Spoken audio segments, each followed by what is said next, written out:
पहली बात तो ये है कि उन्होंने बड़ी आज सख्त बातें मरियम बीबी ने की हैं कि वो जो बार बार शौकत सिद्दीकी ने ये लिख दिया। शौकत सिद्दीकी को है, शौकत सिद्दीकी कोई बहुत अच्छे जज नहीं थे, बहुत कंट्रोवर्शियल जज थे, कंट्रोवर्शियल फैसले देते थे, उन पर करप्शन के भी इल्ज़ाम थे और वो ज़ाहिर है ओपनली बायस्ड भी थे और ज़ाहिर है इरफान सिद्दीकी साहब के रिश्तेदार भी थे। तो वो कोई उनका जो वो उनको बना के जज का कि वो कोई बहुत बड़े कोई जो है एथिक्स का पैरागॉन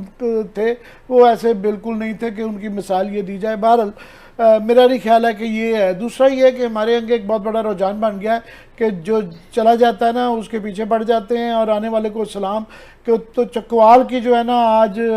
लोगों ने ना उसकी तरफ से नज़रें हटा दी और काफ़ी लोग तो बहुत आगे हद तक आगे जा रहे हैं चकवाल की बेइज्जती करने में या उसकी शान में कमी करने में। और जो है ना गुजर खान जो है ना जो नए लगे हैं नदीम अंजुम साहब, उनकी जो एकदम से आज तक वो कभी फोकस पे नहीं आए थे, मगर उनकी जो कायदाना सलाहियतें, जर्री सलाहियतें और ऑफ कोर्स बड़ी अच्छी पोस्टिंग्स पे वो रहे हुए हैं, वो स्टाफ कॉलेज में भी रहे हैं, ये बिल्कुल उनका क्रेडिट है। और तो तमाम लोग जो इन पोजीशंस पे आते हैं वो उनका ये वाला ज़रूर होता है। मगर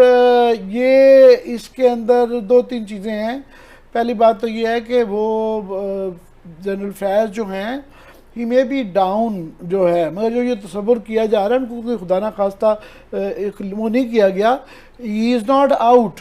यहाँ पे फ़ौज के लोगों को, आम लोगों को निज़ाम समझा दें कि सबसे इंपॉर्टेंट जो प्राइज पोस्टिंग होती है वो CGS की होती है, उसके बाद 10 कोर होता है, फिर उसके बाद 1-2 कोर्स होती हैं, ये स्ट्राइक कोर्स हैं पाकिस्तान की, और उसके बाद इख्तियारात और टॉर शॉर के लिए लाहौर कराची के कोर कमांडर्स होते हैं।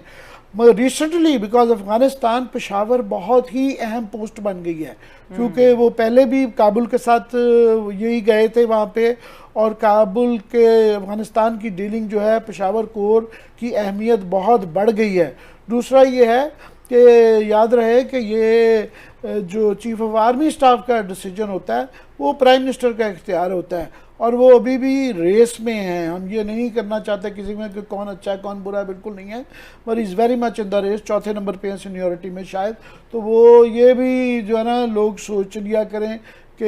ये किसी को इस तरीके से पर्सनल बिल्कुल कि जस्ट बिकॉज वो पोस्टिंग हो गई है तो एक बिल्कुल वो है। मगर मेरा ख्याल उसकी एक वजह तो ये है कि ये क्योंकि ISI की पोस्ट जो है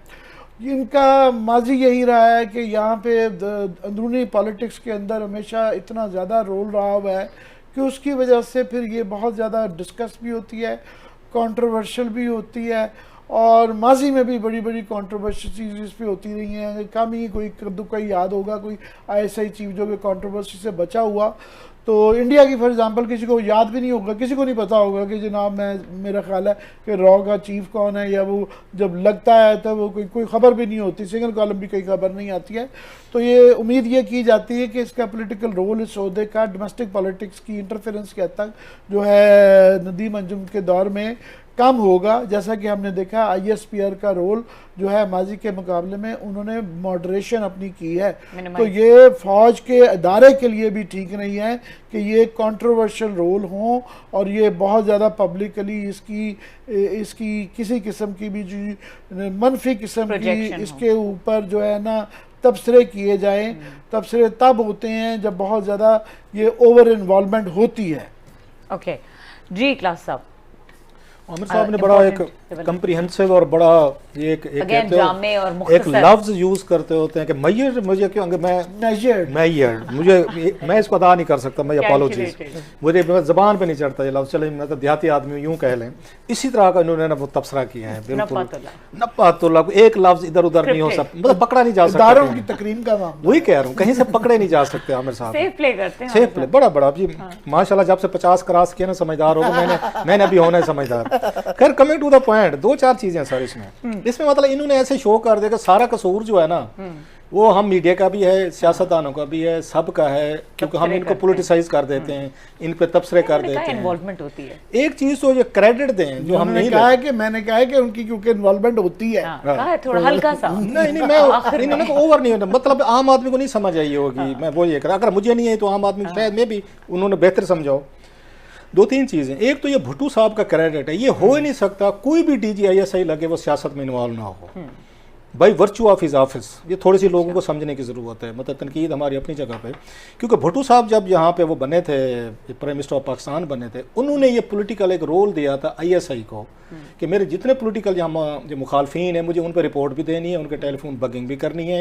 वो उनकी एक्टिविटीज़ भी मुझे बतानी। मालिक साहब साथ हैं, मालिक साहब साथ हैं। चले मैं ज़रा थोड़ी 2 मिनट बात बात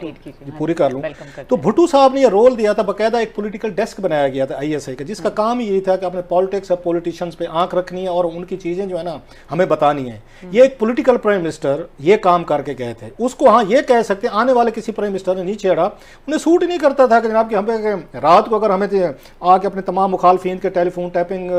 उनका वर्बैटम, उनकी गुफ्तगू, आप उस भुट्टो साहब का केस अगर पढ़ें, सुप्रीम कोर्ट वाली जो जजमेंट है उसमें बाकायदा पूरे केस में लगा हुआ है कि भुट्टो साहब के पास जो आती थी टेलीफोन गुफ्तगू आती थी मुखालफिन की, उसमें क्या क्या गुफ्तगू होती थी और भुट्टो साहब बैठ के चस्के लेके पढ़ते होते थे,